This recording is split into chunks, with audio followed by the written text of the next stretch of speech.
Well, welcome. Today we're going to talk to Jolie Hamilton, and she is a woman who I actually met through Woman Within It as well. However, she is gifted in a space where I don't know a whole lot of people who are. She is, we were just discussing this, a lifetime student like me. She currently has a master's degree in depth psychology, but she's also a doctoral candidate now, and she's not even going to pretend like that's going to be the end of her learning, because she knows that she's got a lot more she wants to do. And so she's really passionate about psychology. In fact, she just defined one of my dreams for me, and it was really fascinating. So I'm really excited to hear what she has to say about the inner wisdom in our psyche, and how our fantasies and our dreams kind of play into offering us that inner wisdom if we are able to look at it. So welcome, and thank you so much for joining us. Well, thank you, Christina. I really appreciate the chance to talk, because usually I have a very tightly defined topic, and I feel like you invited psyche in, and that's one of the tenets of my field. We take psyche seriously, and so you invited that energy, that unconscious, let it be in, and I feel really blessed to get to talk in this realm. So thanks. Yeah. I love Jolie's personality, and that's one of the greatest things for me is that when I met her, I don't think I would have ever known that she was a psychologist or in that field, because to me it always feels like a very serious field, and that is not what Jolie represents to me. Nobody would say that. She's fantastic and quirky, and she for me, I feel really comfortable in your presence automatically, which I think is really fantastic for a therapist that isn't always available. Yeah. So I appreciate it so much that you're here. So tell us how we can tap into our inner wisdom for our psyche. So you mentioned that I'm a lifetime student, and so I had to take a break from school a couple years ago, and I had to wait for my clock to catch up. So I decided that I would start studying sexuality, because that was my primary interest. It was the questions that kept knocking at the door were all around sex. So I thought, okay, I'm going to formalize. I had already done doula training and pure lactation counseling, and I'd done childbirth education. So I had a lot of background around the physiology of sexuality. And I decided to go back and get my sex educator's certificate. So I'm now an ASECT certified sex educator. And the two fields, so I'm a psychologist, and I'm specifically a depth psychologist. So we take psyche very seriously, and we allow that energy to exist, and we make sure that we take the unconscious part of ourselves and take that not for granted. We include it. And then I combined it with this sexuality background I got, and what I've been turning up is that sexuality as a field of study hasn't been, it's been really largely focused on biology or behavior. How can we change behavior? And while that's fine and all needs to be done, we leave unconscious motivations, we leave the archetypes, and we leave psyche at large out of the picture when we do that. So I took these two backgrounds and I started combining them. And one of the things that turned up right away was that people don't talk about their sexual fantasies. And anything people aren't talking about has lots of potential. So what I started looking at was what happens if we stop taking our sexual fantasies as though they are trite or just passing, and treat them more the way we would treat, say, dreams. Most seekers, most people who are on some kind of a path, understand that their dreams aren't throwaways, that there's some kind of message in many of our dreams. Some may just be flighty and passing us by, or may escape us in the morning. But most people know that dreams have zhuzh, right? They have something for us. And I think of sexual fantasy as having that same amount of, it gives us an access point. And we're always looking for an access point, because trying to connect. So if you can imagine, you're bringing alignment between your egoic self. So here I am, my persona that I'm presenting to the world, and then my ego that is my conscious self, all the me I know. And what I keep trying to do is bringing bring attention to my unconscious center, the capital S self that Jung would say. And I want to bring that into alignment. I can never overlap them entirely. Like it's not going to be that, but I can bring alignment. And working with dreams or fantasies or imagination of some kind is a great way to start getting that alignment going. So it was perfect for me to start working with sexual fantasy because people generally haven't talked about it, which also means that they haven't overthought it. Most people use their sexual fantasies to get off, right? And getting off is great. But if you reflect upon the fantasy, underneath there you find there are characters, which are just like characters in a dream. They're reflections of inner aspects. And there are activities. And those activities can point to parts of ourselves that we're not comfortable with in our waking or more conscious or outer world, and give us some clues about where we might go if we're looking to get beyond the mask that we wear out in the regular world. And I think that's what most people are trying to do. If they're on a path, if you're seeking inner wisdom, you're trying to find out who the real you is. But meanwhile, you're wearing the mask that you have to wear out in the world. So reflecting on our sexual fantasies is both fun, because yay, and this boon. It's like it's this boon of treasure that you can bring back to yourself. And you don't have to share it with anyone else. So it doesn't have to be this processing. It doesn't have to be brought out into the light of day in a big group, or even with your therapist if that's not something you're ready for with your therapist yet. But there are some processes that you can do with yourself. So there are a lot of ways to do dream work, but I have two methods that I work with, and this is how I work with sexual fantasy. I have my Jungian dream work background, and then I have Stephen Eisenstadt, who is the founder of Pacifica Graduate Institute. His method is called dream tending, and it's a little bit different. He tends to the characters in the dreams really individually, and there's this active imagination process that happens with working with these dream figures. And I find that is very helpful with sexual fantasies, because many people are fantasizing about someone or about some, if not a someone, then a something. You may not even have the sense that it's a human thing. It may almost be an essence or a non-human being.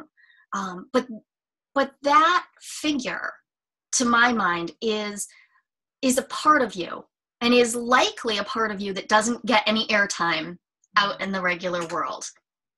So you have this opportunity to, by tending, as Stephen Eisenstadt would say, tend the dream. I would tend the sexual fantasy and hold space for those figures. And this process is, I mean, I say it's fun because one of the ways to do it is to do it while you're masturbating. And to do it, to actually tend the figures and enter into a conscious relationship while you're experiencing pleasure. And this is, as far as I know, not really being talked about or done from this direction. Generally, when people talk about seeking and they talk about sex, they're talking about Tantra. Like, that's where everybody goes. And I have no problems with Tantra. Tantra is great, but it's not my background and it's not my cultural heritage. So it's just not my thing.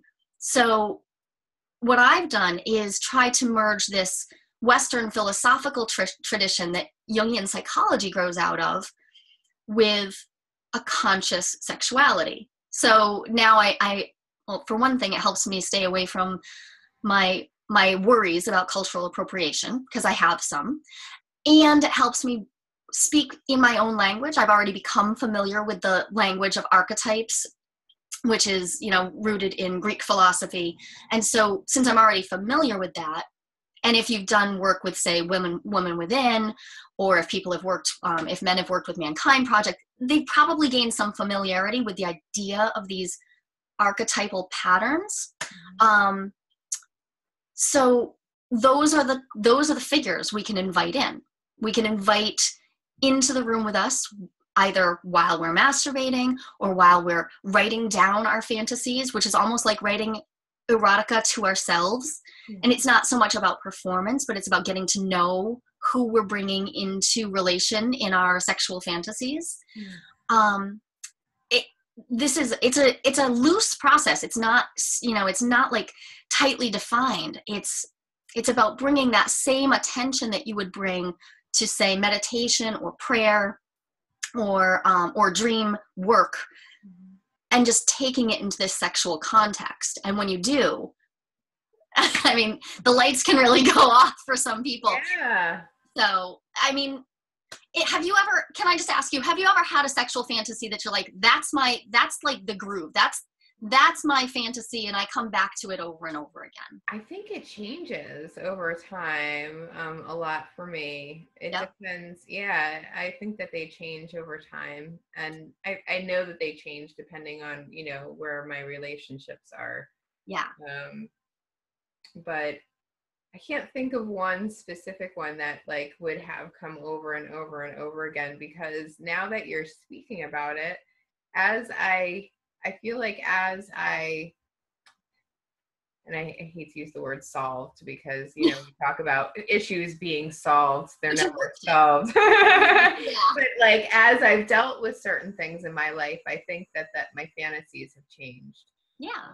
That there's different, I don't even know the real words to talk about it, but like power struggles, or like just the roles. Dynamics, the power dynamics. Yeah. Mm-hmm. Yeah, they change a lot depending on where I am. But yeah, I can't think of any that I specifically had for a long time, unlike that dream that I had forever. And I think it is different over the course, not just of your life, but even over, some women specifically will experience different dreams at different parts of their menstrual cycle. You're having a hormonal reaction. This is where that whole don't discount biology, don't discount your culture, don't discount your inner world. It all matters. I don't like to, I like to make sure the circles overlap, because they do. I'm still experiencing myself from in here. So all of those things overlap. But the sexual fantasy is like a dream in the way that it presents to me whatever it is that I need at the moment. And, Kinsey described sex as basically any orgasm-seeking behavior, which is a pretty broad description. You really think about it. That's a broad description, because orgasm seeking is considered. Right, that's a lot of stuff. And when you get people into a room and try to have them like describe, what's the word sex? What does it mean? When do you know you're having sex? I have never been able to get even two people to agree on where that starting point is. Exactly. So then now attach fantasy to that. Yeah. And all of a sudden, like, whoa, okay, we cannot come to a definition. If I could give you a definition, I love taxonomy. So if I could, I would give you one. But there isn't one. So instead, I think of this as like an optional way to look at your experience of sex as a way to tap in, as a way to not just experience the pleasure of the moment, which is wonderful, and I encourage everyone to do, but also to take it and grow that intense experience of say having an orgasm while imagining something that feels quite otherworldly or quite transcendent. Those are the kinds of things I like to turn the dial up on when I can also be conscious. So I can't necessarily turn the dial up while I'm in the experience, but in reflecting, then I can intensify it. I can look more deeply. I can look, say, into the eyes of my imaginal other and see who they are. So Jung would say that every imaginal figure in your dream, in your active imaginations, so that's just intentional waking imagination, these are all inner figures. Every single one of the figures in your dream is you. So explains why he had so many archetypes. Exactly. Well, so he actually said, there's an archetype for every typical situation. There is no end point to archetypes. That points to the idea that as our society grows and changes, the archetypes are more and more revealed. For instance, the archetypal reality that is our world with the internet in it versus the world that did not have the internet yet in it. It is different. I think it's pointless to say, does the archetype come into being or does it become revealed? Choose whichever mode works for you. That's fine.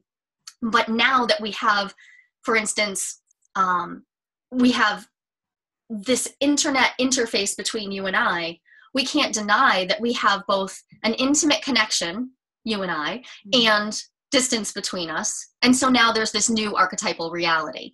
And yeah, I think he was so far ahead of his time because he was able to recognize that his experience wasn't the only way to experience it. He didn't try to name, 12 archetypes and say, those are the archetypes. Yeah, and you just feel each one of them this way, and yeah. Right, yeah. And I, there's plenty wrong with Jung. There's plenty to critique, and I could certainly do that, but I like the fact that he was able to recognize that he couldn't know for you or I. He couldn't know for the other. He could only know for himself, and he could expand, he could expand the knowledge that we have. And so the archetypal framework, the way he imagined it, gives us a way to discuss things that would otherwise be nebulous. It would be very difficult for me to discuss without being very graphic, a sexual fantasy that I've had. But I could absolutely discuss the fact that I have a female warrior energy that comes into my sexual fantasy seemingly unbidden. Now that's fairly easy to discuss with another person. So I can say, okay, so there's a warrior. She's a feminine figure and she comes into my space when I am reaching orgasm. Okay, that's interesting. Why is she coming? What has she got to tell? That's pretty funny double entendre there, but what does she have to tell me, and why am I projecting in the other direction? Why am I projecting out that particular energy? What's with this warrior energy that I'm feeling? And warrior is just one of billions. I couldn't possibly. I've sat in rooms where we've tried to name archetypes just to see what happens, and we fill up a whiteboard and we have no more space, and we just, there's no more. Yeah, there's just so many versions. I mean, even of the child, there's hundreds of them maybe. Yeah, absolutely. And it's easier to discuss them when we think about a couple dozen. It becomes easier to think about them. And sometimes it becomes tempting to start reducing them down and saying so the feminine archetypes all fall under the Great Mother.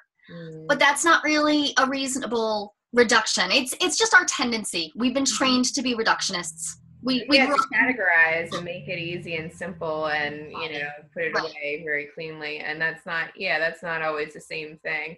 But I think by starting with 9 or 12, you at least get a feeling as to what each of them kind of stand for. And just like you said, my inner mother could feel completely different than yours, and you may think that my inner mother is beautiful, and I might be like, I wish I was an inner mother like that, I mean, so there's no comparing. There's never comparing to other people, because I don't think that is very helpful for anyone. And it's that's what you make a great point, that it's easy when we're discussing our archetypal experiences. We tend to, the second we discuss them, we concretize them. We start to freeze them in place. But that's not how psyche works. If you take the position that psyche is fluid and protean, that we're just in it, that it is much more like the water that the fish swims in, that is both cellularly within it and all around it, then the archetypes now are no longer something that can be pinned down. I can't say it would be more like he, she, they. It would be a more personal interplay between the specificity that I'm imagining right now, because we can't ever know the archetypes per se. We just can't. They're ineffable, which is the beautiful thing about them. It also allows them to meet us each the way that we need them to in the moment.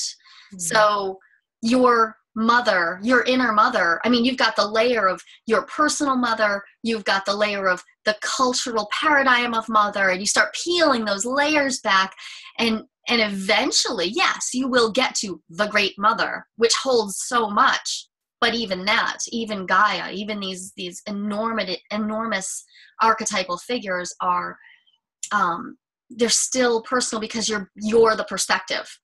So as long as you recenter yourself, you're like, oh, this is from my standpoint. This is the only time the Great Mother will be envisioned from my standpoint in this time while I'm here right now. It's just that the enormity of it is. And I think that's one of the reasons why there's so many like little pieces of the archetypes, right? And why there's so many different ones is because I think like, you know, the wounded child has something to teach me, just like the golden child does, you know, like, but we couldn't possibly learn all those lessons by like, here's the child, you know what I mean? And that would be so difficult to incorporate, you know, especially if we want to, like you're saying, make it our own and the individuation of it. We wouldn't be able to do that if we were told that this is what the perfect child looks like. You know what I mean? Totally, of course. And it's one of the places where I like to just tread really gently, because archetypes and the language of archetypes is so useful. But if we stomp too hard, or we concretize too fast, we literalize, we take it. James Hillman would say, the second you start speaking of the snake in your dream, he stops being snake and stops being exactly what he is right now. And there's some truth in there. The second I see snake, I layer onto it everything I have ever known about snakes. The way I describe it has to do with my experience. It has to do with, you know, how I'm seeing it. Yeah. And all the cultural experience that the entire culture that you live in has of it, which just instantly like hardens. There's this hardening where there could be some softening. But it's really hard to hold things lightly. I like to, you know, imagine holding it in my open palm, but it's really hard to do. Well, we like to make rules around things because it makes it very packageable and it keeps it nice and neat. And I think when we talk about the psyche, it's not quite like that. You know, it's kind of like messy and it's everywhere. And we can easily miss parts if we're so busy looking for the pieces that fit in the box, you know. Absolutely.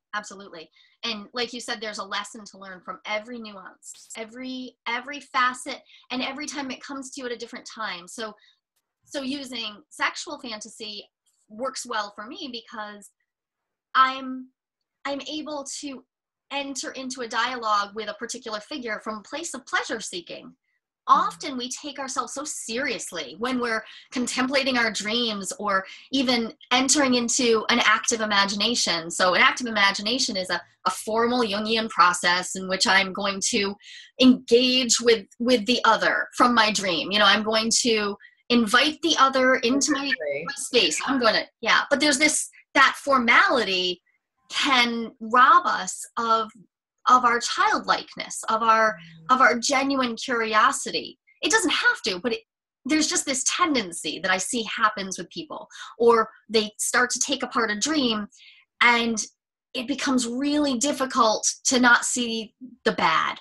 Like there's just this tendency. I can't even say, I don't know why we do it, but there is a tendency. And I see it even more with female identifying persons than I do with male when I'm working with them, to look at the bad or look at the negative or look at the shadow first, almost as though there's almost this assumption that like to look at the good or look at the pleasure or look at the gold is just like it's incongruous to them. And that like there's only information in the bad. And I felt like that when I first became a seeker, that, you know, all of this work and the work felt so heavy then, you know, looking at all of these things felt so heavy because I was like, here we go again. And I even felt a little bit of that, I have to be honest, when you started talking about really defining our sexual fantasies, because I was like, oh my God, will I enjoy that? Now, why would I want to bring that work? But when I think about it, like my default is always that the work is hard and that the work is going to be difficult. full of shame or sadness or whatever. And it's not always that way. Yeah. And I think that we have to remember that one thing that taught me was the golden shadow. I had spent so much time looking at the dark shadow and how, I hid my shame and all these other qualities about myself that I didn't want to bring out in the light. And then one day I realized, because we always say you spot it, you got it. Yeah. Yeah. And I realized, wow, if I see the really beauty, and it was one of the women in our community, if I see the beauty in her, that means I'm beautiful like that too. And I have the ability. And once I started embracing that golden shadow, I got to tell you, the dark shadow it was a lot easier to look at. So, I mean, let's not just look for the negative stuff in our dreams. I mean, the good stuff is giving us information too, and perhaps the information that we really want to hear, like, where do we really want to be and what do we really want out of life? Yeah.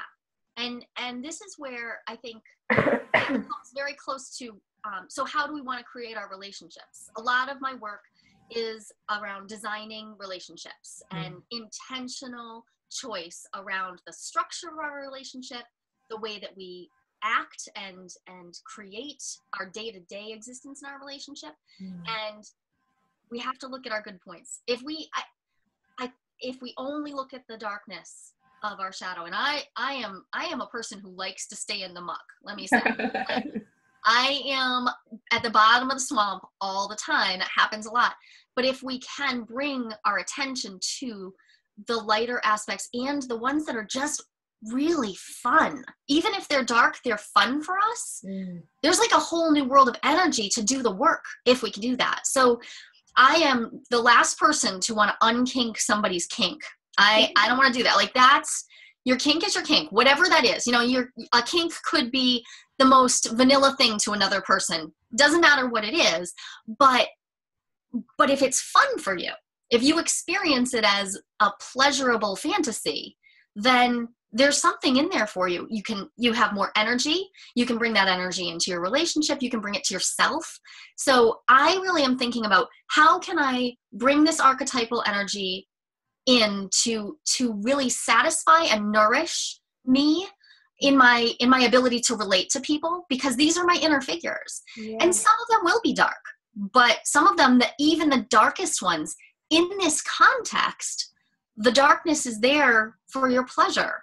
And that's the paradox of that, is beautiful and very timely, I think, because we're in a fairly dark time. So we need to be able to have pleasure even in these dark times. Yeah. And perhaps, by figuring out, or really contemplating what those figures that bring you pleasure are, I think that, you can figure out how you can bring those archetypes or figures or energies or whatever into other areas of your life.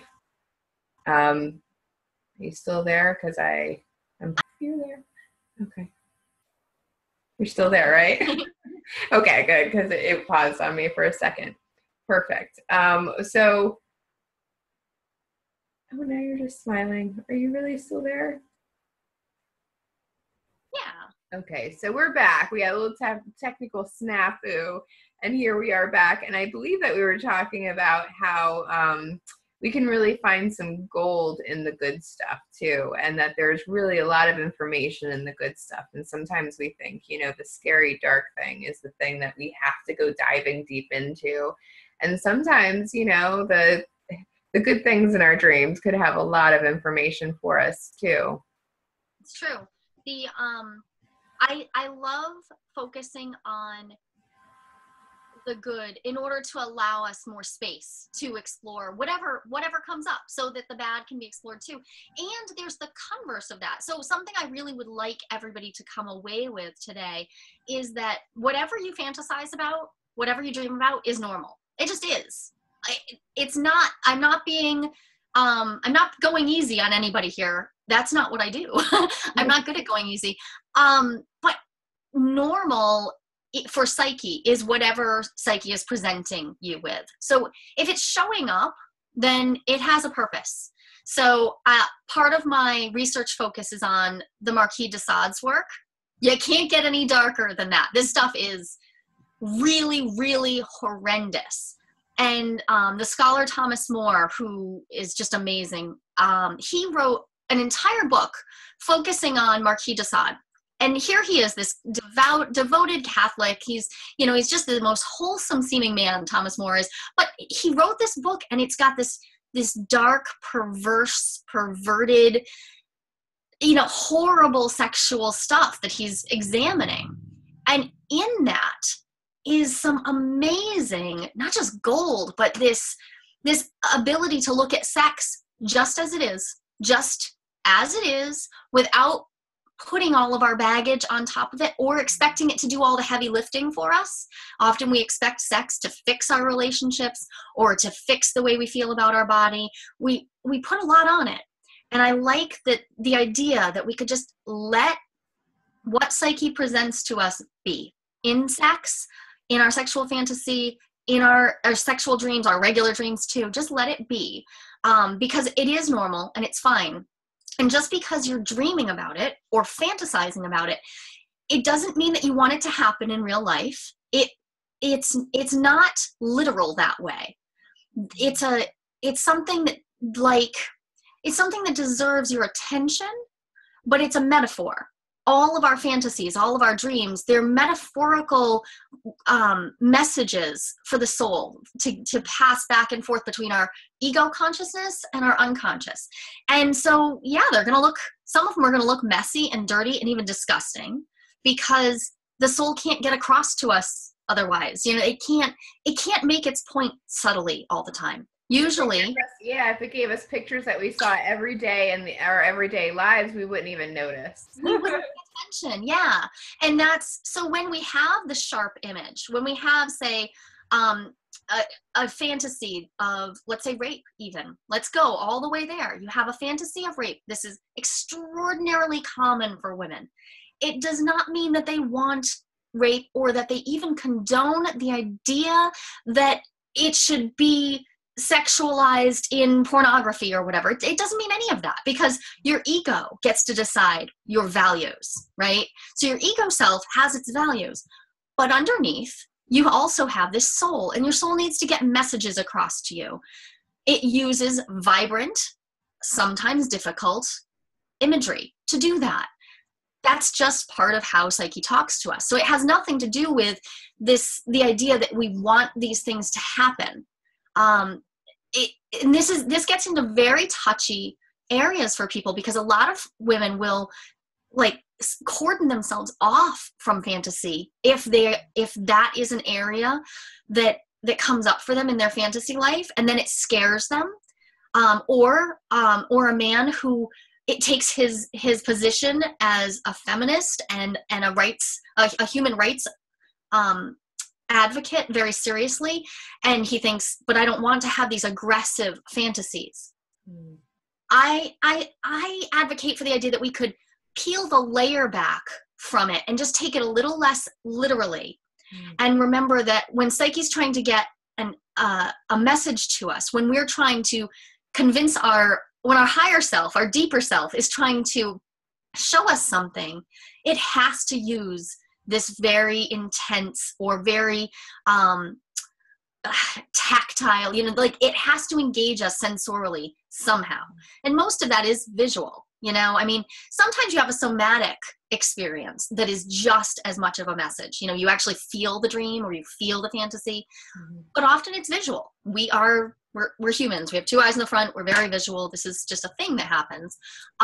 So I just want to make sure that people understand that all the sexual fantasy is fine, and whether you are, say, into kink and BDSM, and that's like a thing for you and you're happy with that, or whether you actually have a lot of trouble with the whole idea of actualizing these things. In this conversation, it's sort of irrelevant whether the things actually happen. This is like taking a step back and saying, okay, whether I am okay with these things in reality or not, I can still explore them. I can still explore a dark figure, say an overpowering figure that comes up during my orgasmic experience. I could still experience and dialogue with that dark figure. I could also dialogue or explore a very gentle, calm figure and both will give me different information. It's something that I think we just don't tend to do. We tend to box sex up and then leave it in the box, often our bedroom, right? So we leave it there. And so we have our orgasm and we walk away from it. And so what I'm encouraging here is the idea that by really bringing some consciousness during the process, there's more information available. You could say, for instance, if you were to bring consciousness to a fantasy that has a high level of aggression, that's no different than bringing consciousness to the fact that you continually fight with your coworkers. And so you probably have some aggression that needs to be dealt with. And it's not just the aggression, it's what archetypal figure is coming up. What is it telling you? Yeah, what's this telling me? What do I need to get in touch with? And do I need to meet that aggression? Or is this my aggression actually taking is having its way with me? Is this, I'm projecting it out into this other figure that's interacting with me? Is this a chance for me to feel the other side, to feel my own aggression coming at me, and then let that open me up to what I am in the world? It's not easy. I'm not saying that it's easy to bring consciousness to these things. Yeah. Well, when I think about it, like, it's so interesting because sex and sexual fantasy is such an intense piece of our lives and we don't talk about it. Most people don't have a conversation about it. And for me, I'm trying to think of why. And it was just like, it just wasn't something you talked about. Like, I came from a Catholic background where you don't talk about sex, and sex is shameful. And like, there was a lot of, I know for me personally, a lot of like inner conflict when I started having sexual relations with people, and about, is this right? Is this wrong? Is this right? Is this wrong? And a lot of that came from that idea that, sex was a bad thing. We don't talk about it. We don't speak about it. And so because of that, I can see why our psyche would hide so many wonderful messages in there, because it's like, oh, good, she's not going to look at this piece, right? It's a great hiding spot. It's a wonderful hiding spot. And then even when we think, okay, I've owned my sexuality, I have a good sex life, I have a good masturbatory life, I really enjoy myself, I know it. Yep, we still close the bedroom door behind us. Most people leave it in the bedroom and leave it they leave it as though it were separate from the rest of their selves. And it's a lot like closing the door on your dreams and pretending like your dreams happen to you at night, and so they're not relevant during the day. Which is, as soon as you wake up to that, you go, oh, there's like a whole other half of my life that I can look at. Yeah, that's what it was feeling like to me. Like, I'm feeling like we're really disconnecting from this really intimate part of ourselves. And how can we truly get to really do our inner work and our inner growth if we aren't looking at that like it's a big room in our castle that we're just like, no, we don't go there.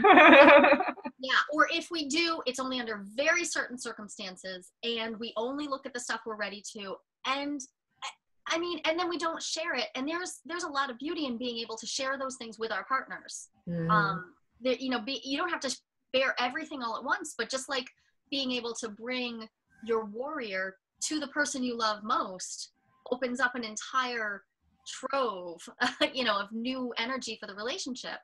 Yeah. To be able to bring all of these little things out and really allow them to have a voice.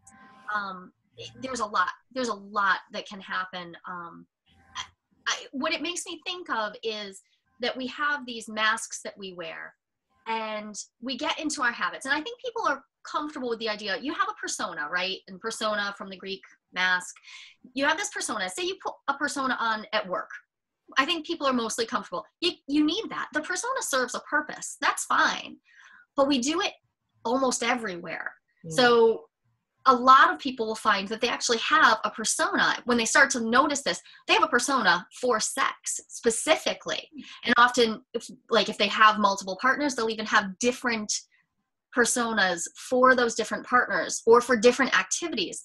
And while they can be fun and playful, if they're done unconsciously, if that mask donning is done unconsciously, you're leaving buried in you so much. Mm-hmm. So it's not about not allowing yourself to have that persona or have access to it, but allowing yourself to know when you're using it and when you're not, when you are peeling off the mask and coming into real conscious alignment with the deeper layers. And I keep coming back to this metaphor of layers, because it's like, it doesn't happen in one. You can't just peel off the persona. First, you peel off one persona, and then you find yourself, okay, there's your ego. There's my conscious self, which has good and bad, but is still only a drop in the bucket in comparison to my access to my personal unconscious. And that is only a drop in the bucket compared to the collective unconscious, the ocean that we swim in. So, and I think a lot of our characteristics become part of those layers. Like, I know for me, yes, like, I find an issue about shame, and I'm like, oh yeah, I'll just peel that layer off, and it would be beautiful if that got me to the core of the problem, but it doesn't. And then it'll show up in my work life, or it'll show up in my relationship, and it's like, oh, there's that subconscious that's giving me that message again, just in a different voice. I mean, so we can have, as many times as we let go of that ego, I mean, it's always going to be there building stories for us to unpeel, because that's its job, is to keep us safe. And it thinks the safest way is for us not to see it. So put another layer on that. Right. And it's a lot of work, and we're overburdened. This is not a societal setup that allows a lot of rumination and space for open thinking. And I know you're going to talk to like Lynn Trotta, and she'll talk about ways to quiet the mind and allow space. And that's key, finding ways to allow space. And for me, bringing that attention into my sexuality is another one. Like, okay, hey, the multitasker in me is pretty happy about this. I can both be working on my sex life and working on my relationship and doing my inner work. I can do all of those things at once. So yeah, the multitasker in me does appreciate that quite a bit. And it's fun. And there can be, so practically speaking, someone can, for instance, choose a figure that they enjoy fantasizing about, choose, and it could be of any form, or even if it's something more nebulous. Some people really just see colors and shapes and such when they're experiencing pleasure, sexual pleasure. So pick one of those and masturbate, but consciously invite it in, and see what happens when that, let's just say it's a purple triangle. Okay, sure. Invite the purple triangle to really come into relation with you. Slow down. Let the touch be more intentional. Let yourself be more intentional. And now let yourself be in relation to the thing that you've invited in. My experience is that this works differently for everyone, but that universally people find out that there is a lot more going on underneath the fantasy than they originally realized. Because it feels like when we're rushing around, it feels like it's just orgasm seeking behavior, which is great. I love orgasm seeking behavior, but it's not, I hesitate to put the word just in front of it. It's orgasm seeking behavior that is also our soul's ability to interact with those in-between layers. There are entire books about the transcendent and sex. People didn't write entire books because it's not real. Like that's happening. So this is just a simple way to sort of tap into it. I encourage masturbation as an entry point, because it removes the trouble that some might have with trying to dialogue about this with a partner who might be on a different wavelength from them. So this is a great thing to do for yourself. And solo sex, it's May. It's masturbation month. So it's a great time to be talking about masturbation. I didn't know I was going to talk about masturbation the whole time, but it's a great time to talk about it. Solo sex by yourself is sex. It's not less than, it's just sex. It's not different even. It's just sex. Any number of people can be involved, including one. So this is a great way to allow yourself a little bit of space. It's pleasurable. It would be like the equivalent of saying, so go have this chocolate cupcake, do it mindfully, really taste every single bit of it, enjoy it, and see what you get to know about yourself. That's great. I mean, it reminds me of that mindful experience of pleasurable eating when we talk about that. Yeah, just relax and enjoy it. And what you'll turn up might be pleasant, it might be unpleasant, but it's certainly going to be information you needed. It absolutely will be information. Yeah, definitely. And I mean, now I'm just sitting here like in awe that I've never really thought about, defining these fantasies and really thinking about what they really mean, And Yeah. I have to admit, there's probably a piece of me that's a little scared, that same piece that is scared every time there's any work to do. And sex has extra layers. I mean, you talked about shame, and it's important to bring that up because most people in this culture, at the very least, I can't speak to everyone, but most people have some level of shame around their sexuality. And when I say sexuality, I mean that really broadly. Everything that has to do with your sexuality, your orientation, your love style, your mode of being in a body that was born because sexual reproduction happened. So even someone who is completely identified as an asexual person, there is still this layer of themselves that is in a body that has sexual organs. And so there's just information in there. So I just don't want to discount anyone from this. Anyone could gain information from getting to know this. But it's really important to note that most of us were brought up with some level of shame. Even if our parents were completely well-intentioned, it's generational and societal. We are a country of puritanical creatures. And that's not going anywhere anytime soon. Right. So best to meet that shame with, again, more consciousness, allow the shame to exist, let it be what it is, and then give yourself permission to enjoy sexuality as a topic. That alone, just even letting yourself talking, saying the words. The first thing I do in any sexuality workshop is toss a ball or my donkey. Wait, hang on. I toss my donkey around. This is my ass. I toss him around. And so we toss him around and we say all the words. Just say all the dirty words. Everyone you can think of. You toss them around, you say all the dirty words, and the shame just loosens its grip a little bit. And that can be enough. And you might want to do some exercises like that. It's really hard to interpret the metaphor your psyche is presenting to you if you can't even hear the words. If the word clit is just too much for you, if hearing the word pussy is too much, letting yourself hear it in a safe place might be useful so that you can allow yourself to enjoy the really amazing things that you're probably being presented in your fantasies. And if you're not being presented with what you think of as like glorious, amazing things, then I have another idea to tap in, which is writing yourself erotica. So a lot of people, 50 Shades of Grey is the first thing I get asked about anytime somebody talks about erotica these days.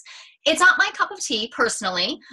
Even though I am a BDSM practitioner, it's not my cup of tea because it's not well done to my mind. On the other hand, it's really important to note that the woman who wrote that, E.L. James, this was just her fantasy. It was her fantasy. She got off on it. She wrote it down. She made millions of dollars. Yay her. That, women's empowerment. Great. She did this thing. As a fantasy, if you take it exactly as that and say, so this is fantasy fodder. This is her personal fantasy.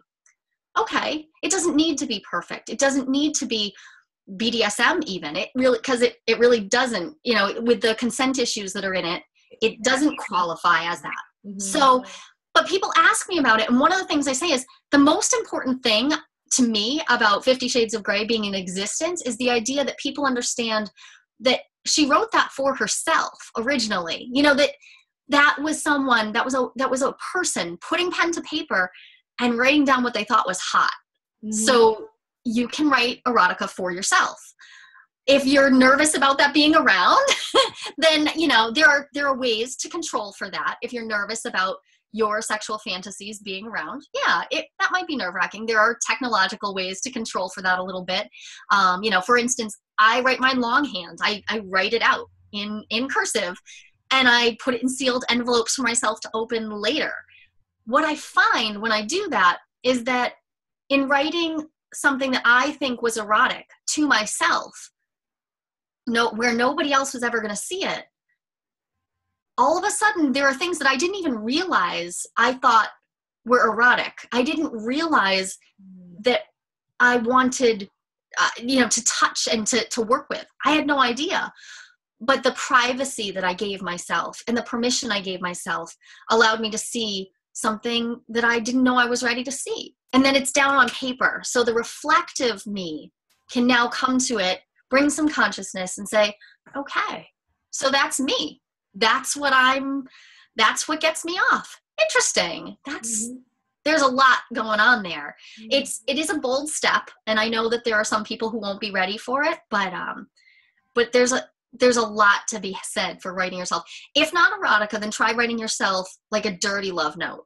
You know, like you can even label it like as though you could write it from one of your dream figures, one of your sexual fantasy figures to you know, imagining, and let yourself sink into it.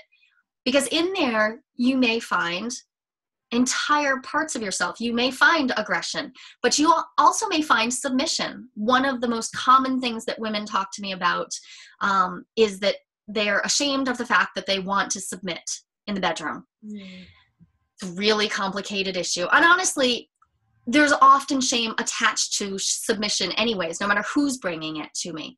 Submission in this culture is not held with care or any kind of reverence, really. Seen as weak.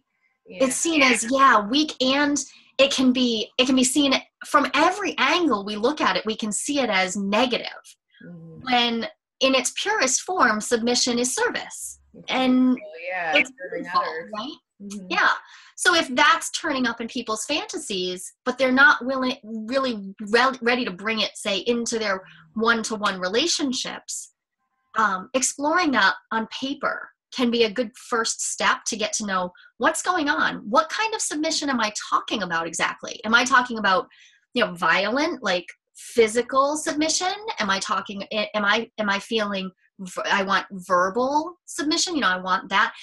Or is this more about acts of service? Do I feel compelled and drawn to give my service to someone? Is that erotic for me? Because these are all archetypal. These are core human aspects.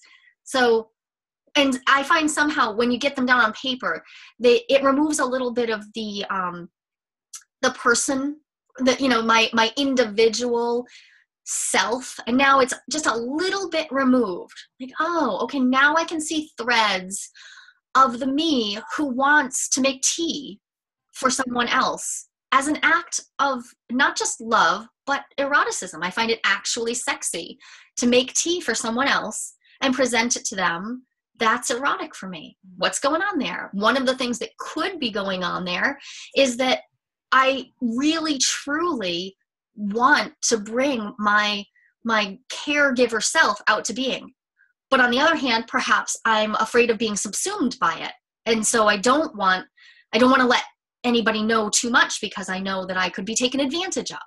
And so that you're treading that careful line. So what I think we're looking for in these fantasies is like the little clues about the specificity, because something that gets lost in archetypal talk a lot is how very specific they are. There's no need to live into someone else's archetypal imaginings, because yours is very, very specific. Your imaginal life is so specific. You can just enjoy yours. You can look at yours. And these bigger frameworks, these generalizations are useful, but they're useful as generalizations. And now you want to dial into yours. So. Yeah, and that's really, I mean, I think that's really fantastic, because Wow, I just lost my point. That happens. Just that we were talking about typing in.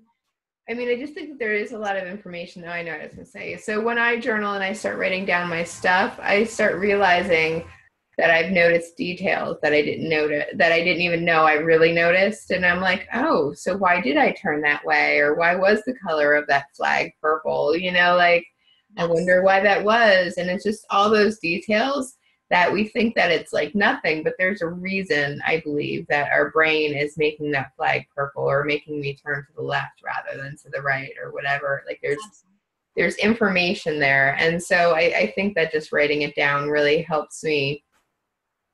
And not that we want to categorize it, you know, like we were saying before, but at the same time, our human brains need a way to grasp it. So it gives us the tactile details that we can really kind of grasp and you know, really look at. And so I really thank you for bringing us all this, because I know that you have like all the science and everything behind it. And that's really fantastic. And these are great ways to really tune in, to really start looking at, you know, what do these fantasies and these dreams that we're having, what are they saying to us? It's so I'm just like really blown away with the fact that I'm like, why have I never really done this? Well, it's a lot of fun, so there's that. I'm glad it's a fun thing to do, not just, you know, like it doesn't all have to be the hard work. The We have to work, do the hard right? work. It's nice to have something that can also be really like, oh, that's Yeah, you can completely like new dream a information. little bit and really expand it, and then think about, you know, why did I expand it this way? What is that about? You know, what am I? And it's great to come back to them later. Like Mm. I have some, I don't have the enormous extensive journals that some people have, but coming back to revisit an old fantasy from 15 years ago when I was a new mother, you know, with young children versus Mm. now, and wondering about the evolution, my own process as a Yeah. being. It's like it's there. It's there. So yeah, I can't speak highly enough about writing it down. Some young won't even touch your dream unless you write it down for them first, because in the writing you're actually having another fantasy experience as you, Mm. so you wake up, you write down the dream. It's actually, that's the first layer going on top of it, because that's your first. And then when you tell the dream again, you tell the fantasy out loud, now you've added another, and each time a little more nuance goes into Yes, it. it Yeah. does. Yeah, just like when So, we tell stories in the world, you know, yes. we figure out just how to tell them and why we're telling them that way. Yeah. So that's so fascinating. Thank you so much for joining us today and really diving deep into this. There's not a whole lot of people I know that have, you know, essential information on this or extensive information on this. Getting tongue tied, but this, yeah. Now we're telling everybody, find your inner wisdom through your masturbation. It's perfect. Joli. That's me. Yeah. If anybody was going to say it, it was going to be me. Thank you, Christine. I really appreciate it. Yeah, fantastic. Well, I hope you guys enjoyed that. All of her links are below, so if you want to talk more to Joli, you can definitely get a hold of her. All of her information is below. And if you have any questions for her, right at the bottom of this page is going to be a comment section. Feel free to put it in there. I'll make sure she gets it and we get you answers, okay? Absolutely. Y'all Yeah. have a great day. Thanks.